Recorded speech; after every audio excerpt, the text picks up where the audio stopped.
warahmatullahi wabarakatuh. Di sini saya akan menjelaskan tentang aliran-aliran fikih. Menurut salah satu pendapat itu mengatakan bahwa aliran-aliran fikih setelah wafatnya para sahabat itu jumlahnya banyak. Ada yang mengatakan jumlahnya ada 13. Tapi saya tidak akan membahas semuanya. Saya akan berfokus pada 4 madhab. Karena apa? Karena 4 madhab inilah yang sampai saat ini masih populer dan masih banyak pengikutnya. Yang pertama yaitu madhab Hanafi. Pendiri madhab Hanafi ialah Nu'man bin Sabit bin Zauto. Dilahirkan pada 80 Hijriah dan beliau wafat pada 150 Hijriah. Bertepatan pada masa lahirnya Imam Syafi'i. Dan Abu Hanifah sendiri itu dikenal dengan sebutan Abu Hanifah An-Nu'man. Dan beliau merupakan seorang mujtahid yang ahli ibadah. Dan madhab Hanafi yaitu madhab yang mengikuti kumpulan-kumpulan pendapat-pendapat yang berasal dari Imam Abu Hanifah dan juga murid-muridnya. Dan saya akan menjelaskan dasar-dasar madhab Hanafi. Ada 7 pokok. Yang pertama Alkitab, itu Al-Quran, As-Sunnah Hadis, perkataan para sahabat, Al-Qiyas, Al-Istihsan, Ijma' dan Uruf. Selanjutnya yaitu madhab Maliki.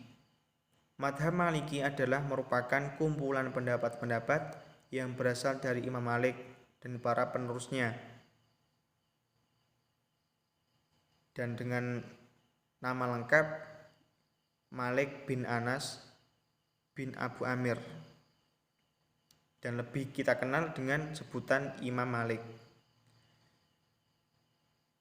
Imam Malik terkenal dengan imam dalam bidang hadis. Salah satu karyanya yaitu Al-Muwatta. Di situ membahas hadis-hadis, tetapi dalam hadis tersebut kita dapat mengetahui hukum-hukum fikih dari hadis tersebut dalam kitab Al-Muwatta.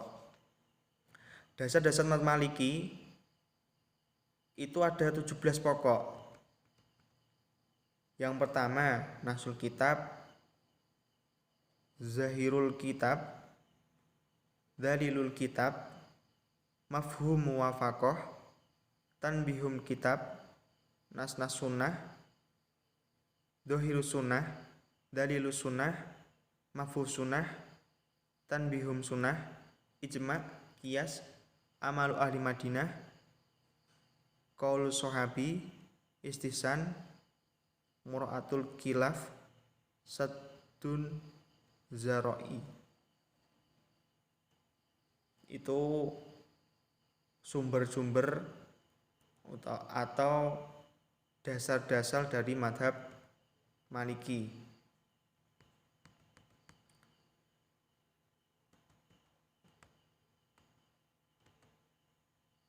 Sahabat-sahabat Imam Maliki dan pengembang madhabnya itu banyak dari ulama-ulama Mesir yang berkunjung ke Madinah untuk belajar kepada Imam Malik. Di antaranya Abu Muhammad Abdullah bin Wahab bin Muslim. Bahkan ada yang mengembangkan madhab Malik itu sampai Afrika dan Andalus, seperti halnya Isa bin Dinar. Dan daerah-daerah yang menganut madhab Maliki itu tersebar di daerah Madinah, kemudian tersebar sampai Maroko, Aljazair, Tunisia, Libya, Bahrain, dan Kuwait. Dan yang selanjutnya yaitu madhab Syafi'i.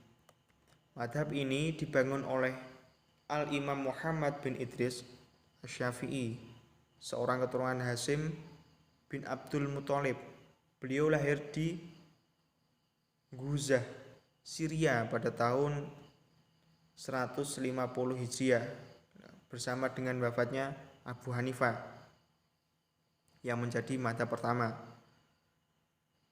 Guru Imam Syafi'i yang pertama ialah Muslim bin Khalid, seorang mufti di Mekah.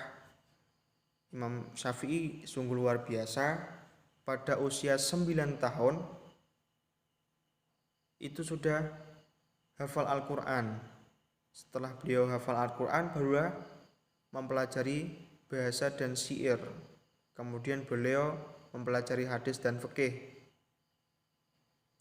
Madhab Syafi'i terdiri dari dua macam, berdasarkan atas masa dan tempat beliau mukim, yaitu ada qaul qadim dan juga qaul jadid.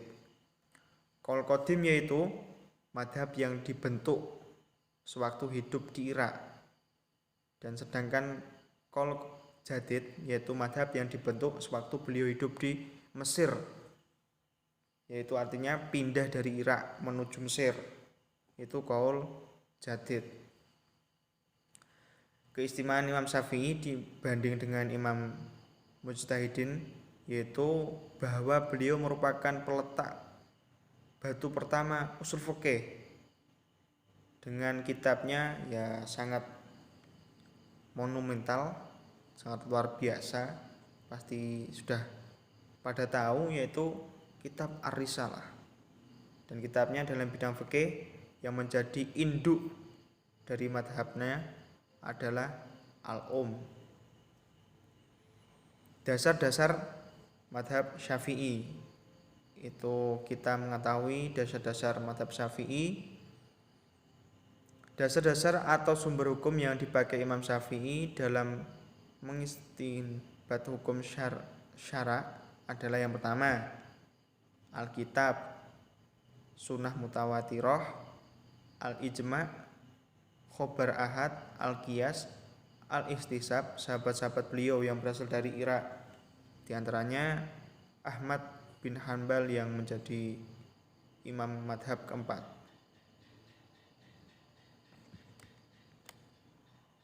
Daerah-daerah yang menganut madhab Syafi'i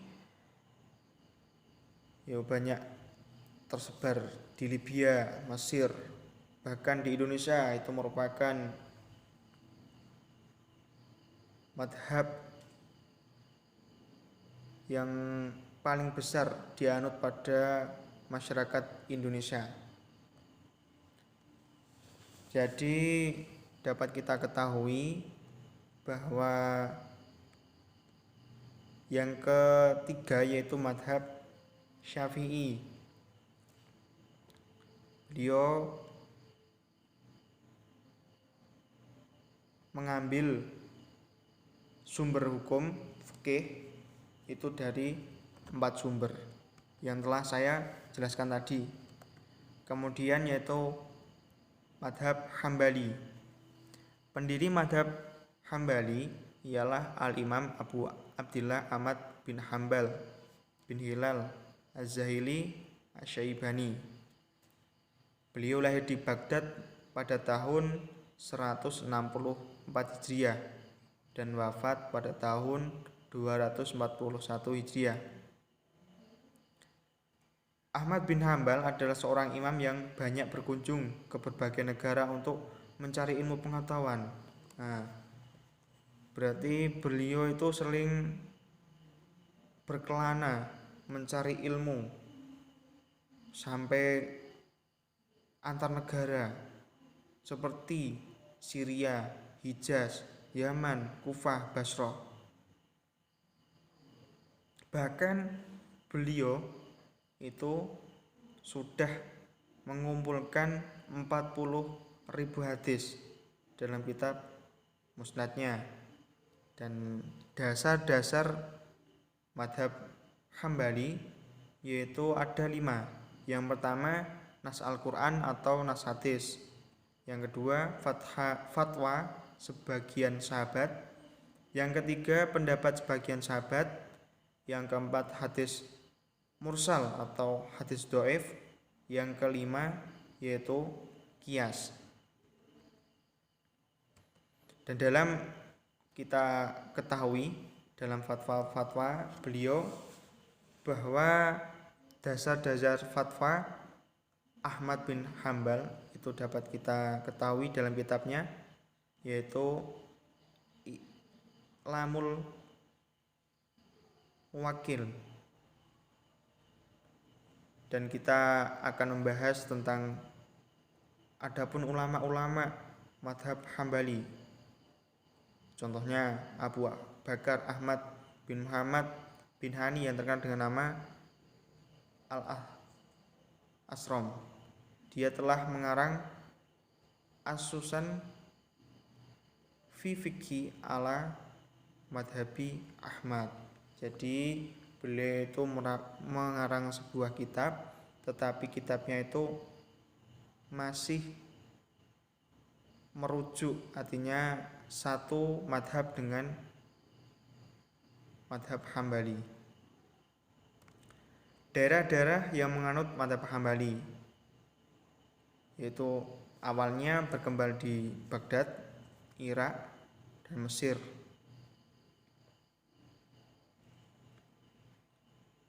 Dan bahkan sekarang sudah menjadi madhab resmi pemerintah Saudi Arabia yang mempunyai penganut terbesar di seluruh Jazirah Arab, Palestina, Syria, dan juga Irak.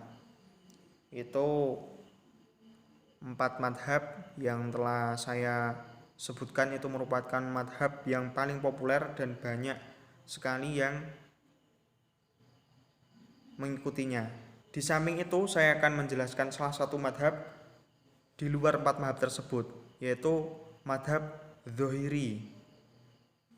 Madhab Az-Dzohiri adalah salah satu di antara madhab fikih kalangan ahli sunnah wal jamaah yang didirikan oleh Abu Su'aliman Daud Al-Fahani Az-Zahiri yang lahir pada tahun 202 Hijriah di Kufah, Irak, dan wafat pada tahun 240 Hijriah di Baghdad. Dan beliau sering disingkat menjadi Daud Az-Zahiri. Dan beliau banyak menghafal hadis-hadis dan seorang fakih mujtahid atas sebuah madhab yang berdiri sendiri di luar madhab 4 yang terkenal setelah sebelumnya. Beliau menjadi pengikut madhab Syafi'iyah. Jadi Daud Az-Zahiri ini merupakan salah satu pendiri madhab, tetapi beliau tidak sama pemikirannya. Artinya beliau keluar dari 4 madhab tersebut. Awalnya beliau mengikuti madhab Syafi'iyah, tetapi setelah beliau melakukan ijtihad, beliau keluar sendiri dan membuat madhab sendiri. Madhab ini memiliki kitab pegangan yang cukup populer di kalangan fikih, ahli fikih, yaitu Al-Muhalla dalam masalah fikih dan kitab Al-Ihkam fi Usulil Ahkam dalam masalah usul fikih. Asas dari madhab ini adalah mengamalkan nas-zahir dari Al-Quran, Al-Kalam, dan Sunnah selama tidak ada dalil menunjukkan kepada makna dan selain yang zahir. Sedangkan ketika ada nas, mereka akan merujuk pada ijma, termasuk ijma sahabat. Sedangkan bila tidak ada juga ijma, biasanya mereka menggunakan metode istihsab, yaitu kaidah bahwa hukum asal sesuatu itu mubah atau boleh. Tapi yang dapat kita ketahui, mereka itu menolak metode qiyas, ihtisan, zori'ah, ra'yu, dan taklil, nusul al-kalam bil ijtihad. Menurut mereka semua itu bukan dalil ahkam atau hukum. Mereka juga menolak dalil taklid. Di antara contoh hasil fikih madhab ini yaitu bahwa haramnya emas dan perak itu sebatas bisa digunakan sebagai wadah minuman saja, sedangkan bila dipakai untuk laki-laki itu tidak haram. Bahwa bahkan riba yang diharamkan itu terbatas pada jenis makanan yang 6 saja. Bahkan sholat Jumat dikerjakan hanya pada masjid yang besar saja. Itu merupakan beberapa pendapat dari madhab Dzohiri. Sudah cukup jelas, yaitu tentang 4 aliran beserta saya tambahkan satu tadi, aliran al-fiqh dalam Islam. Selanjutnya yaitu aliran-aliran tasawuf. Pada dasarnya tasawuf merupakan ajaran tentang zuhud, kemudian ia berkembang dan namanya diubah menjadi tasawuf dan pelakunya disebut sufi. Zuhud artinya ya dapat kita ketahui bahwa zuhud itu tidak terlalu mementingkan dunia. Artinya beliau atau orang yang zuhud atau disebut dengan sufi itu mementingkan akhirat dibanding dunia. Dan zahid yang pertama adalah Al-Hasan Al-Basir. Dan dalam zahid dari kalangan perempuan kita sudah tahu yaitu Robiah Al-Adawiyah dari Basrah, yang mengatakan bahwa ia tidak bisa membenci orang lain, bahkan tidak bisa mencintai Nabi Muhammad SAW karena cintanya hanya untuk Allah semata. Dan saya akan menerangkan metode tasawuf itu dibagi menjadi 3. Yang pertama tahalli adalah pengisian diri untuk mendekatkan diri kepada Allah. Kemudian takholli adalah pengusahaan diri sufi. Kemudian tajalli adalah penyatuan diri dengan Tuhan. Nah, kita kalau ingin contohnya, saya contohkan ya, contohnya pada zaman Wali Songo kita tahu ya, salah satu orang yang mengaku sebagai Tuhan yaitu Syekh Siti Jenar. Pasti kalian sudah tahu Syekh Siti Jenar itu mengaku bahwa dirinya itu Tuhan. Itu menurut kita itu salah, tapi Yanjen benar salah. Kenapa dia bisa begitu? Ya bisa karena dia melihat dirinya itu sudah tidak dirinya. Artinya dia melihat tubuhnya itu seakan-akan itu seperti Tuhan karena saking dekatnya dengan Tuhan. Tetapi ilmu tersebut itu tidak boleh kalau dipublikasikan kepada masyarakat. Dan kalau dipublikasikan kepada masyarakat akan menjadikan salah paham. Artinya ya malah orang itu beranggapan salah, wah itu Tuhan, padahal itu kan tidak. Harus ilmu tersebut itu harus disimpan sendiri, tidak boleh diajarkan atau disampaikan kepada orang lain karena akan menyesatkan.